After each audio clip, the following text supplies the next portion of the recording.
আকাশবাণী ও দূরদর্শনের কারিগরি বিভাগের কর্মী সংগঠন ARTEEর ৬০তম প্রতিষ্ঠাবার্ষিকী গতকাল পালিত হল কলকাতা দূরদর্শন কেন্দ্রে।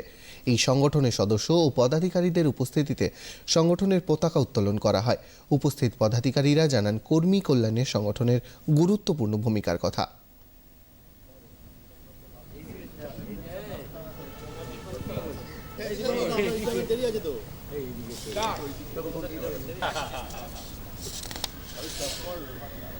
রেখে উনি দীর্ঘদিন আমাদের সংগঠনের সঙ্গে ওতপ্রোতভাবে জড়িত ছিলেন, বিভিন্ন সাংগঠনিক দায়িত্ব পালন করেছেন।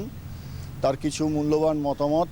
আমাদের এই সংগঠন আরটি একটা সাংগঠনিক সংকটের মধ্য দিয়ে যাচ্ছে, কারণ তার মূল কারণ হচ্ছে যেভাবে প্রতি বছর একটা বিরাট সংখ্যক সদস্য আমাদের রিটায়ার করে যাচ্ছেন, আমাদের সদস্য সংখ্যা খুব দ্রুত কমে আসছে।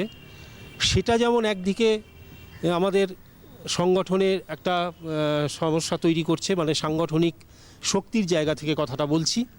আমরা যথাসাধ্য চেষ্টা করছি যাতে আমাদের এখন বর্তমান যা সাংগঠনিক শক্তি আছে তাতে করেও কিন্তু আমরা রেকগনিশন পেতে পারি। আজকে আরটির ৬০ বছরের একটা সংগঠন, যে কোনো সংগঠন ৬০ বছর বেঁচে থাকা এটা কিন্তু কম নয়। ভারতবর্ষের বুকে খুব কম সংগঠন আছে, শ্রমিক সংগঠন, যেগুলো রাজনৈতিক ছাতার তলায় না থেকে যে অ্যাসোসিয়েশন তৈরি করা, সেই ধরনের সংগঠন ৬০ বছর ধরে প্রবাহমান, এই উদাহরণ ভারতবর্ষের বুকে খুব কমই আছে। তো সেখানে আরটির নিশ্চয়ই একটা সাংগঠনিক ক্ষমতা ছিল।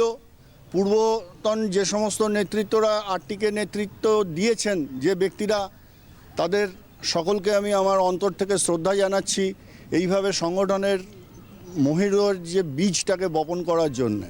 আজকে আমরা এখানে আরটির ৬০তম প্রতিষ্ঠা দিবসে উপস্থিত হয়েছি। সবাইকে আমার ব্যক্তিগত শুভেচ্ছা ও ভালোবাসা রইল। এই আরটি আমাদের জন্য, আমাদের ভবিষ্যৎ প্রজন্মের জন্য যাতে এগিয়ে নিয়ে যায়, যাতে কাজকর্ম আরও সংগ্রামী আবার ভালোভাবে করতে পারে। জাতীয় ব্রডকাস্টার দূরদর্শন এবং অল ইন্ডিয়া রেডিওর ইঞ্জিনিয়ারিং এমপ্লয়িজদের জন্য ওয়েলফেয়ার মেজার্সের জন্য কাজ করে গেছে এবং এখনও করে যাচ্ছে।